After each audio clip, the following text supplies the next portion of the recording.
Hoje a gente vai falar um pouquinho sobre a preparação de um agente oxidante, certo?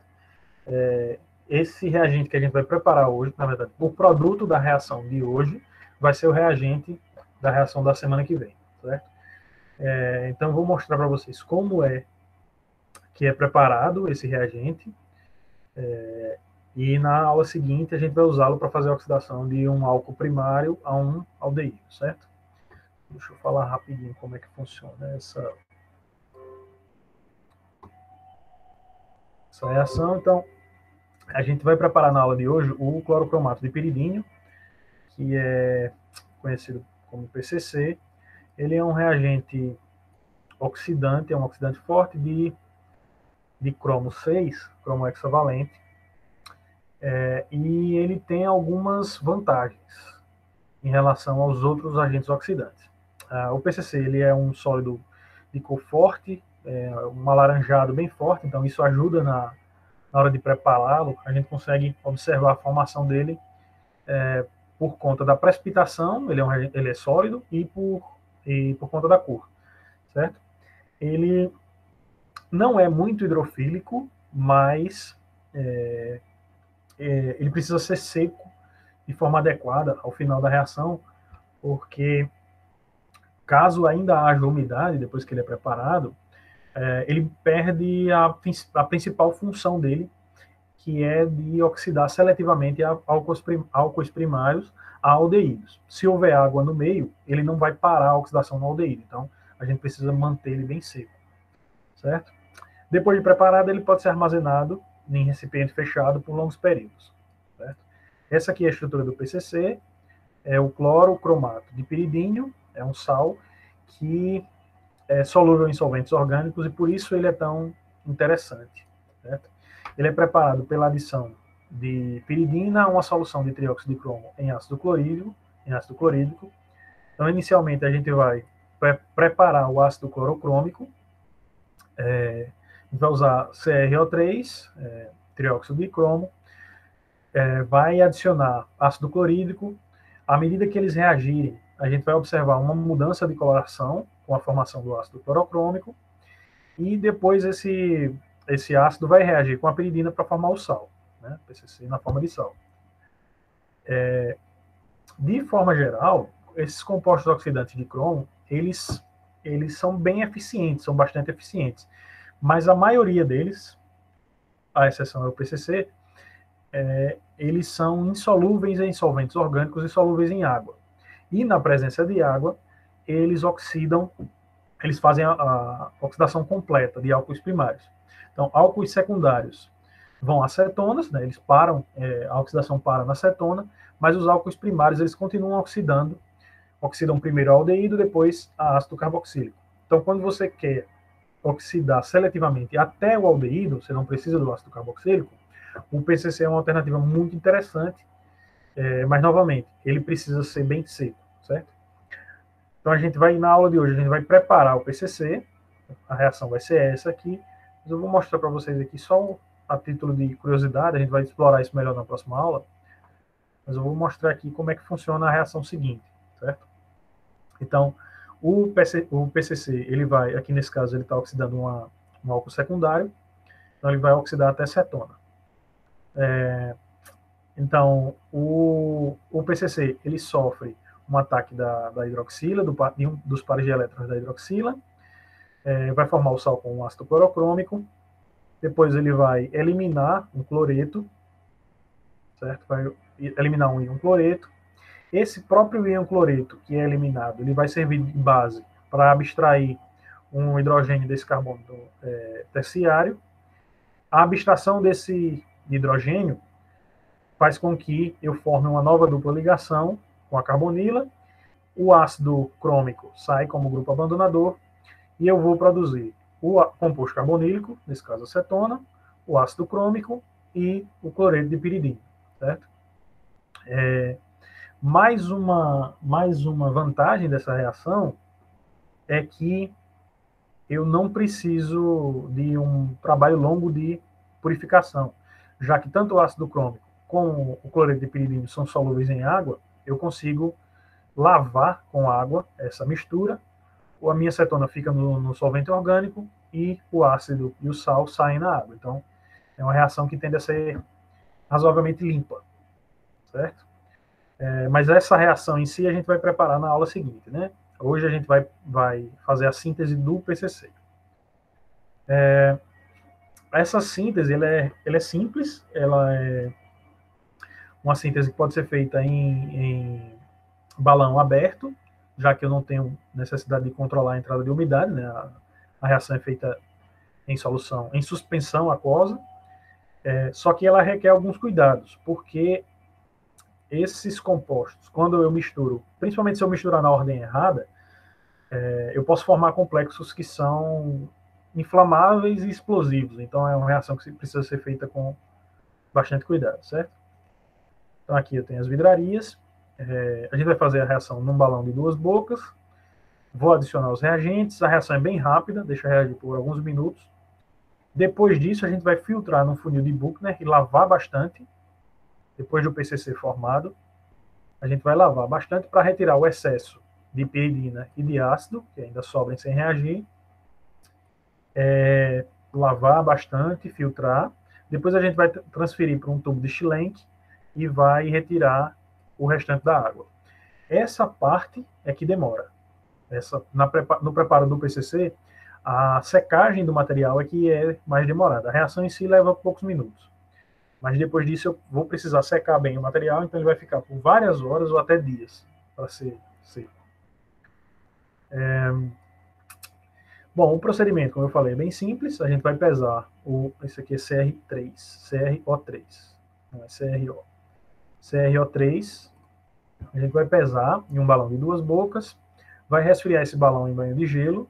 Como eu falei, essa reação precisa ser feita de forma cuidadosa, porque ela pode levar à explosão. Então a gente faz com banho de gelo para diminuir a energia do sistema, e adiciona o HCl. Depois de adicionar o HCl, a gente deixa reagir por 5 minutos.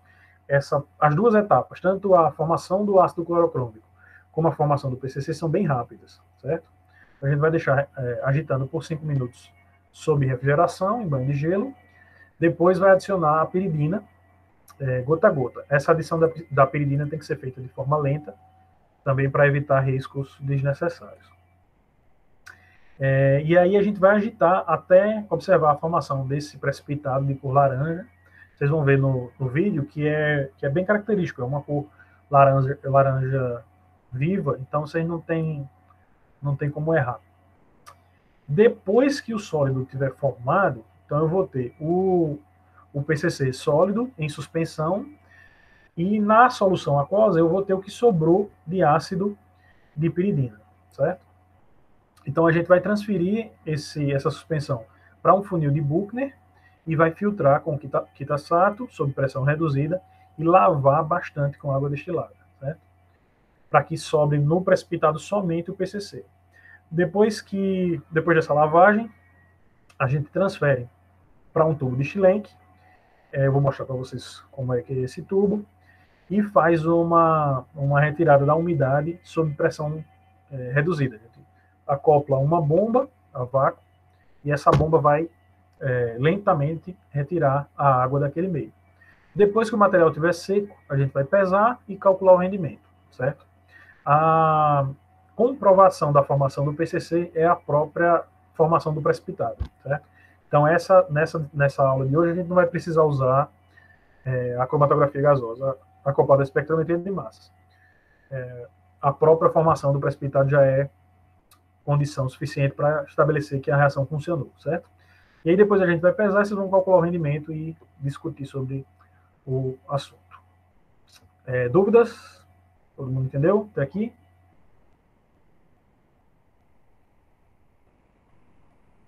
Certo. Existem vários outros agentes oxidantes. Alguns mais comuns, por exemplo, a água sanitária, né, o hipoclorito, o ácido hipocloroso e o hipoclorito são agentes oxidantes, mas a gente não tem essa seletividade observada para o PCC. E ele pode ser usado também em compostos insaturados. Então, o PCC tem várias vantagens.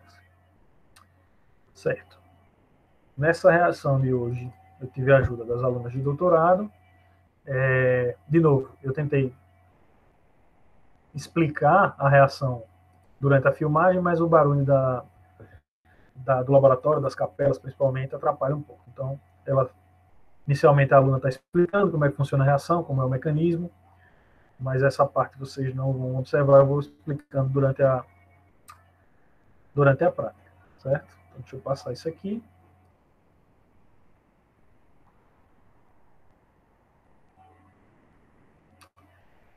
Certo, então essa reação ela vai ser feita na capela. Os cuidados que a gente vai tomar são os cuidados quanto o contato, inicialmente, com o trióxido de cromo.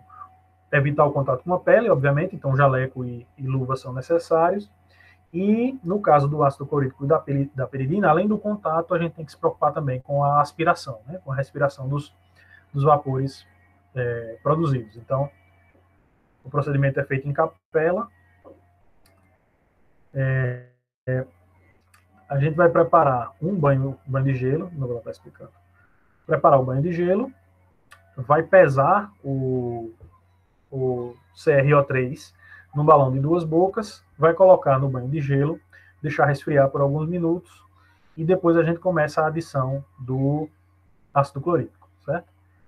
A gente baixa o vidro da capela, deixa fechado só com espaço para operar, né, preparar os reagentes. E aí a gente pesou os 25 gramas do CrO3. Vocês vão ver que o trióxido de cromo ele tem uma coloração escura, um marrom mais escuro, e nessa reação é bastante importante se atentar à mudança de cor. Não tem como não enxergar, porque realmente é uma mudança de cor muito, muito visível, muito facilmente observável. Então, a gente vai ver aqui que à medida que primeiro, o ácido clorocrômico é formado e depois o PCC é formado, a gente tem mudanças de características físicas muito que saltam aos olhos mesmo. Então a gente não vai ter problema de observar isso. Então a gente coloca um balão de 2 bocas contendo o CrO3 e um agitador magnético.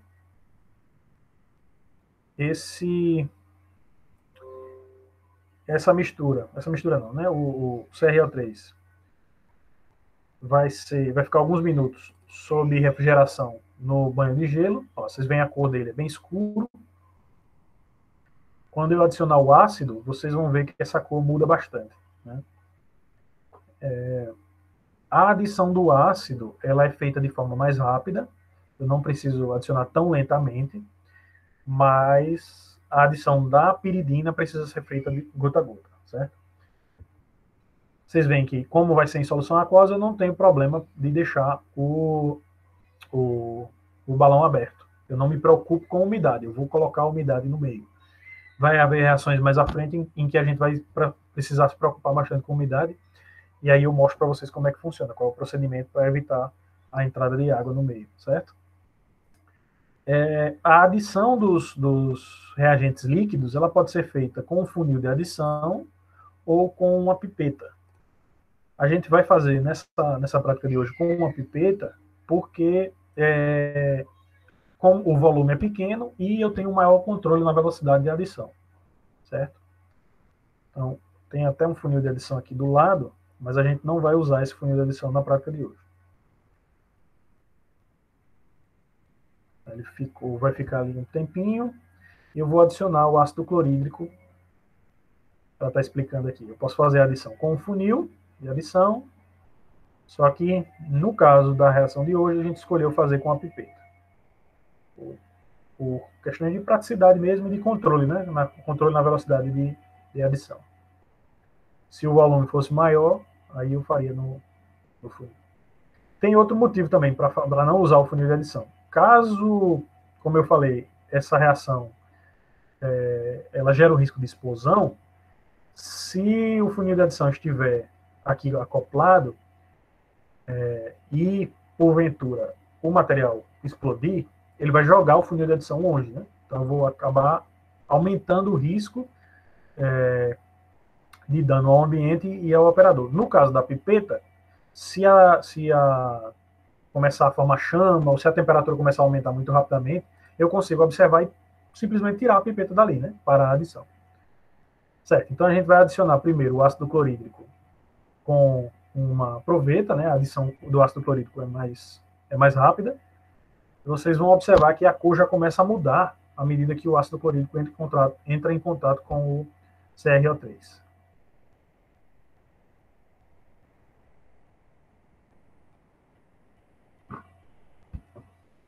Vocês veem que a reação é bem rápida, né? À medida que ele entra em contato com o óxido de cromo, trióxido de cromo, a coloração já muda da fração aquosa aqui. Depois que adicionar todo o HCl, a gente vai deixar reagindo sob agitação magnética e sob refrigeração por 5 minutos. E depois a gente adiciona a piridina.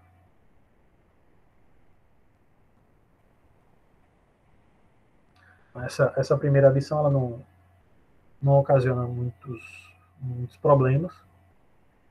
Uma coisa muito importante nessa reação é eu preciso formar o ácido clorocrômico primeiro. Então, preciso colocar o HCl. Ó, a cor já mudou bastante. Eu já tenho a formação dessa coloração de um laranja mais escuro, assim, da cor de tijolo. E vocês vão observar que quando eu adicionar a piridina, a coloração vai mudar novamente e eu vou observar a formação de um precipitado.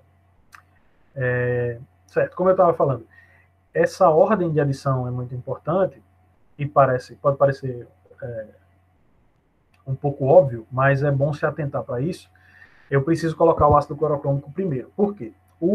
Se eu colocar a piridina primeiro, a piridina forma um complexo com o CrO3 que é muito explosivo. Então, se eu fizer essa adição, esqueci, adicionei primeiro a piridina, não é só a reação vai dar errada, é que é muito provável que essa reação gere um dano muito grande no laboratório e no operador também. Nessas reações onde a gente tem um risco de explosão, um risco ou tem a produção de um gás inflamável, por exemplo, é importante a gente ter um modo à mão para, caso haja a formação de chama, a gente poder abafar essa chama e diminuir o risco, certo? Então, em reações onde a gente tem um perigo maior de incêndio ou explosão, a gente deixa um banho, nesse caso aqui, um balde com areia, e aí se começar a formar chama, a gente vai jogar essa areia sobre o balão e vai abafar, né? Eu vou tirar o oxigênio daquele ambiente, abafar a chama para evitar que ela se espalhe, certo? Isso pode ser feito com banho de areia, pode ser feito, a gente tem um extintor também, tem extintores no laboratório, mas para esse tipo de reação, o balde de areia é mais fácil de ser usado, certo? Tem várias outras reações que também incorrem no risco de geração de chama e de explosão. Isso aqui é o extintor que eu falei, né? Está próximo também. A gente tem 2 extintores no laboratório, tem mais extintor fora, no corredor. Mas, nesse caso aqui, o banho de areia, o balde com areia, ele está pronto. Se qualquer problema, eu simplesmente jogo areia em cima do balão, certo? Então, essa adição da piridina, que a gente vai fazer a partir de agora, ela vai ser feita mais lentamente e ela gera um pouquinho mais de risco, a gente tem que tomar mais cuidado. Dúvidas até aqui? Ninguém perguntou nada não, né? Certo. Qualquer dúvida é só perguntar. Bom. Opa. Apertei no botão errado. Então a gente vai fazer a adição da piridina com uma pipeta. De novo, tem que ser feita em capela, né? A piridina é razoavelmente tóxica, tanto toxicidade aguda como toxicidade crônica a longo prazo. Ela é um agente que pode causar infertilidade, principalmente em homens, então tem vários problemas que tem que ser levados em consideração quando a gente trabalha com a piridina, certo? Mas aí, trabalhando dentro da capela, a gente vai retirar o material, depois fecha o frasco, então não é... Trabalhando com segurança não tem muito problema não, certo? Então a aluna vai fazer a adição. Deixa eu adiantar um pouquinho. Ela vai fazer a adição. Essa segunda parte também é rápida. Vocês vão observar que à medida que a reação ocorre, há a formação desse precipitado, certo? Eu vou mostrar para vocês no final como é que esse precipitado fica. Então não tem como não perceber a formação. Ele é bem característico mesmo. Vou ver se vai dar para ver aqui, senão vai dar para ver nos vídeos seguintes.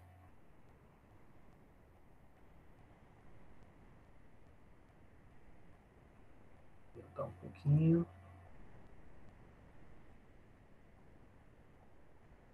Certo. No próximo vídeo, a gente vai ter uma pequena discrepância em relação a tudo que eu falei anteriormente.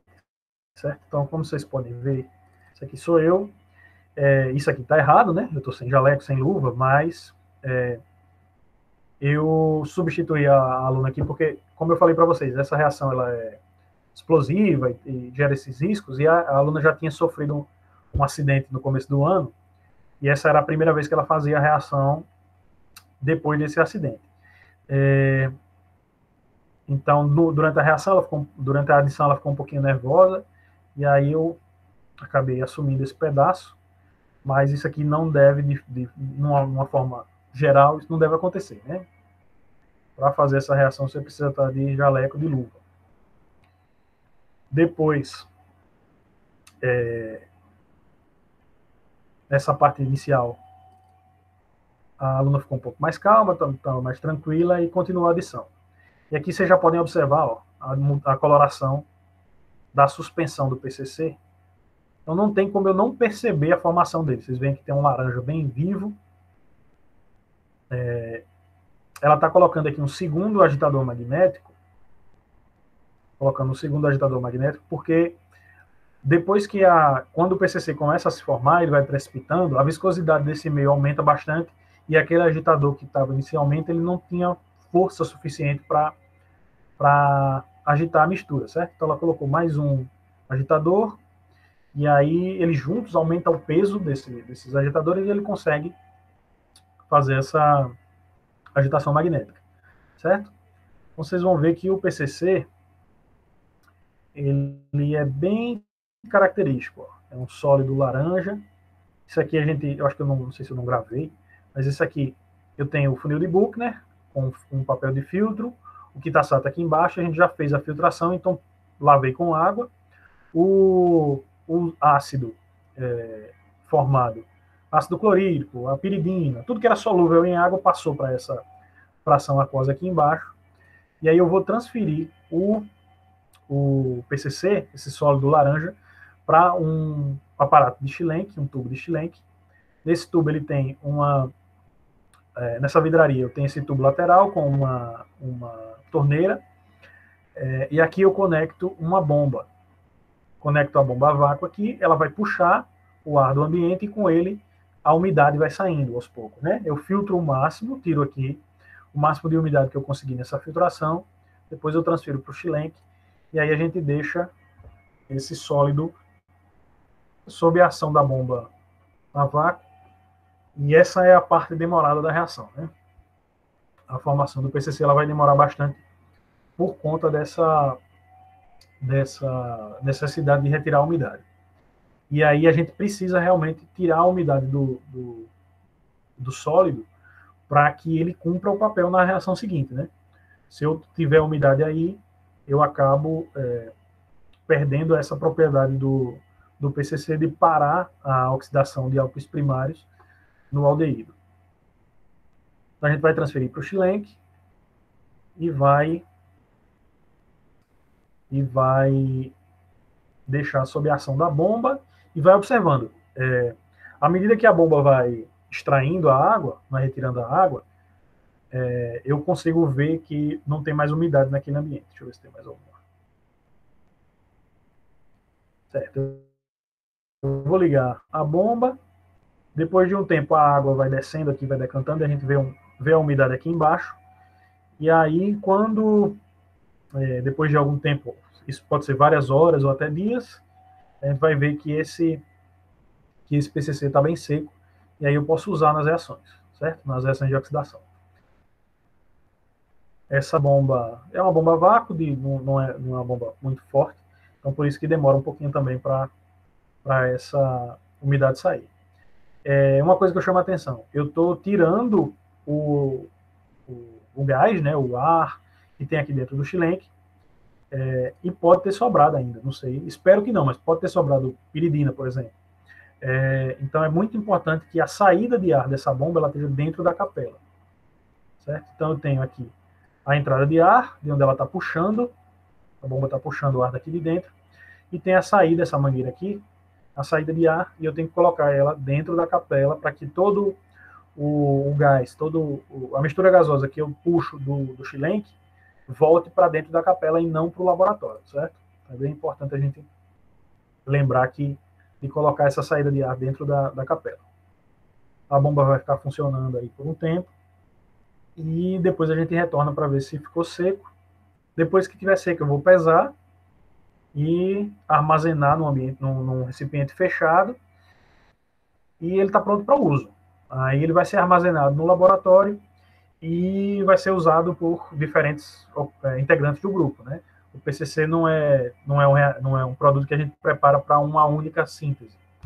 Então, todo mundo do laboratório que precisar usar o PCC vai lá, pega um pouco e usa para a sua reação. Certo?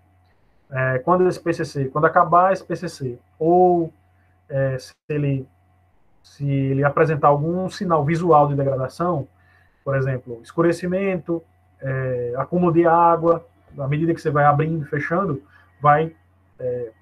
o sólido vai pegando umidade. Então, depois que ele não for mais usado, a gente descarta e faz uma nova reação para a produção do PCC. Certo? Depois disso tudo, acho que isso aqui é o último, a gente vai pesar. Esse aqui é o frasco onde eu vou armazenar. A gente vai pesar o material formado, e aí a massa do produto foi essa daqui, 36,15 gramas, certo? E essa é a massa que vocês vão usar para calcular o rendimento, certo? E aí esse PCC ele fica armazenado e quem precisar usar no laboratório vai pegando um pouquinho e vai usando, certo? E aí no final a gente tem esse sólido laranja armazenado para ser usado por todo mundo. Dúvidas? Todo mundo entendeu como é que funciona a reação?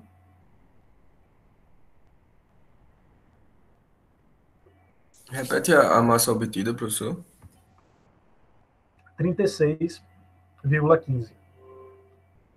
Certo? Aí vocês vão ver qual é lá no roteiro tem as massas e os volumes usados dos reagentes. Vocês vão determinar quem é o reagente limitante, quais são os reagentes em excesso, e vão calcular o rendimento a partir dessa massa, certo? Mais dúvidas? Perguntas? Todo mundo entendeu? Certo, beleza. Então é isso. Esse PCC fica armazenado e ele vai ser usado na reação de oxidação seguinte. Beleza? Eu vou parar a gravação.